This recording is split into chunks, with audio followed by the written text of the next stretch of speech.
امریکی وزیر خارجہ مارکو روبیو نے کہا ہے کہ ایرانی رہنما اپنے جوہری پروگرام پر بات چیت پر رضامند ہو سکتے ہیں۔ انہوں نے یہ تبصرہ ایسے وقت کیا ہے جب امریکہ اور ایران کے درمیان مذاکرات تعطل کا شکار نظر آتے ہیں۔ روبیو نے منگل کے روز سینٹ کی خارجہ تعلقات کمیٹی میں قانون سازوں کو بتایا کہ آبنائے ہرمز کو دوبارہ کھولنا پہلی شرط ہے۔ انہوں نے کہا کہ آگے بڑھنے کی بنیاد اس بات کو یقینی بنانا ہے کہ بحری جہاز محفوظ اور آزادانہ طور پر وہاں سے گزر سکیں۔ تاہم انہوں نے زور دیتے ہوئے کہا کہ صرف آبی گزرگاہ کو دوبارہ کھول دینے سے ایران کو پابندیوں میں ریلیف نہیں ملے گا۔ روبیو نے کہا کہ پابندیوں میں کسی بھی طرح کا ریلیف مشروط ہے۔ اس کا مطلب ہے کہ یہ ان وجوہات کے بدلے میں ہونا چاہیے جن کے سبب پہلے پابندیاں عائد کی گئی تھیں، اور وہ ان کا جوہری پروگرام ہے۔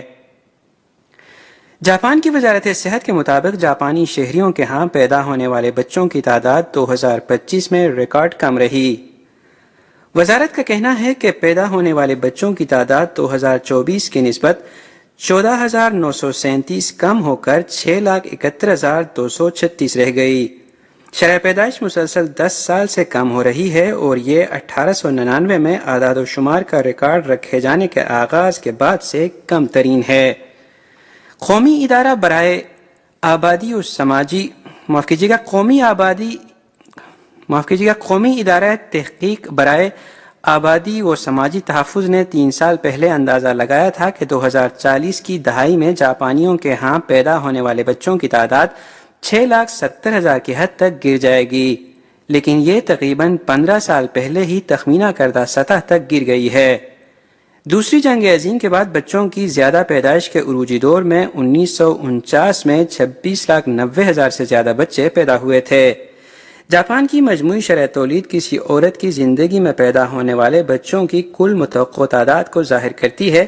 یہ بھی گزشتہ سال 0.01 کی کمی کے ساتھ 1.14 کی ریکارڈ کم ترین شرح پر آ گئی۔ اس ڈیٹا کا ریکارڈ رکھنے کا آغاز 1947 میں ہوا تھا۔ مقامی وقت کے مطابق 3 جون کی صبح ایران کی پاسداران انقلاب نے ایک بیان جاری کیا جس میں کہا گیا ہے کہ 2 جون کی رات امریکی فوج نے آبنائے ہرمز کے قریب ایرانی تیل بردار جہاز کو نشانہ بنایا، جس سے اس کے انجن روم کو نقصان پہنچا۔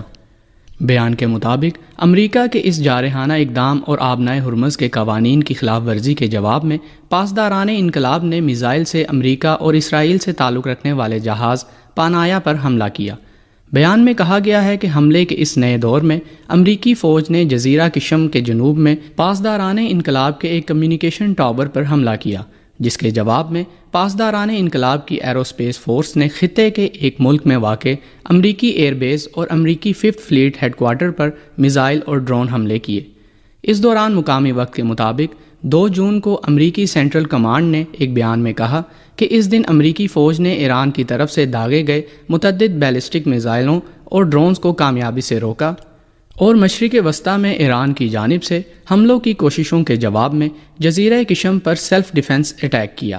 سینٹرل کمانڈ نے بعد ازاں سوشل میڈیا پر ایک اور بیان جاری کرتے ہوئے پاسداران انقلاب کے اس دعوے کو مسترد کیا کہ انہوں نے میزائل اور ڈرون سے امریکی 5th فلیٹ ہیڈ کوارٹرز اور مشرق وسطی میں واقع ایک امریکی ایئر بیس کو نشانہ بنایا ہے۔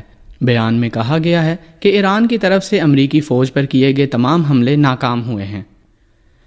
مقامی وقت کے مطابق 2 جون کو حماس نے کہا کہ اس کی جانب سے غزہ پٹی کی حکمرانی سونپے جانے سے انکار سے متعلق بیرونی دعوے غلط اور گمراہ کن ہیں۔ حماس کے مطابق اس طرح کے بیانات کا مقصد اسرائیل کی جانب سے غزہ میں جاری کارروائیوں کی پردہ پوشی ہے۔ حماس کے ترجمان حازم قاسم نے اسی دن کہا کہ حماس قاہرہ میں طے پانے والی فلسطینی ٹیکنوکریٹ کمپنی کو سیکیورٹی سمیت تمام انتظامی امور سونپنے کے لیے تیار ہے۔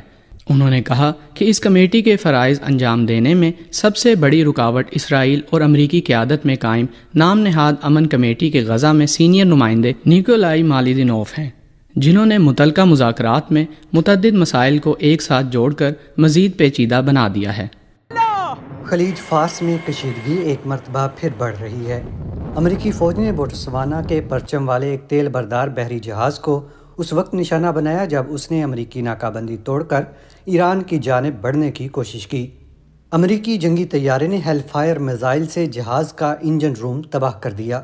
امریکی سینٹرل کمانڈ کے مطابق یہ 7واں بحری جہاز ہے جسے ناکہ بندی توڑنے کی کوشش کے دوران روکا گیا۔ اب تک 6 جہاز مستقل طور پر ناکارہ کیے جا چکے ہیں، جبکہ 122 جہازوں کو راستہ بدلنے پر مجبور کیا گیا۔ ایران نے اس کارروائی کو کھلی جارحیت قرار دیتے ہوئے فوری جوابی حملہ کیا۔ پاسداران انقلاب نے اعلان کیا کہ انہوں نے بحرین میں امریکی بحریہ کے 5th فلیٹ ہیڈ کوارٹرز اور خطے کے ایک دوسرے ملک کو بھی نشانہ بنایا۔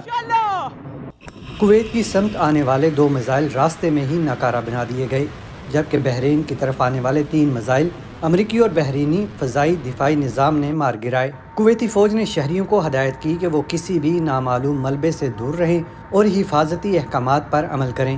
اس کے جواب میں امریکی سینٹرل کمانڈ نے آبنائے ہرمز کے قریب کشم جزیرے پر ایرانی فوج کا ایک گراؤنڈ کنٹرول اسٹیشن تباہ کر دیا۔ امریکی فوج نے اسے اپنے دفاع میں کیا گیا اقدام قرار دیا۔ ایران کے سرکاری میڈیا نے بتایا کہ جزیرے پر متعدد دھماکوں کی آوازیں سنی گئیں۔ یہ تازہ کشیدگی ایک ایسے وقت میں پیدا ہوئی ہے جب ایسی خبریں آئی ہیں کہ ایران نے جنگ بندی میں توسیع کے لیے ثالثوں سے رابطہ منقطع کر لیا ہے۔ تاہم امریکی صدر ڈونلڈ ٹرمپ نے اس کی تردید کی اور کہا کہ مذاکرات جاری ہیں۔ پاسداران انقلاب نے واضح الفاظ میں خبردار کیا کہ اگر نئی جھڑپ ہوئی تو جوابی کارروائی کا دائرہ، طریقہ اور ہتھیار ماضی سے یکسر مختلف ہوں گے۔ آبنائے ہرمز میں بڑھتی کشیدگی نے عالمی منڈیوں کو ہلا کر رکھ دیا ہے۔ اس وقت ساری دنیا کی نظریں واشنگٹن اور تہران کے درمیان جاری سفارتی کوششوں پر ہیں، کیونکہ یہاں سے اٹھنے والی چنگاری پورے خطے کو اپنی لپیٹ میں لے سکتی ہے۔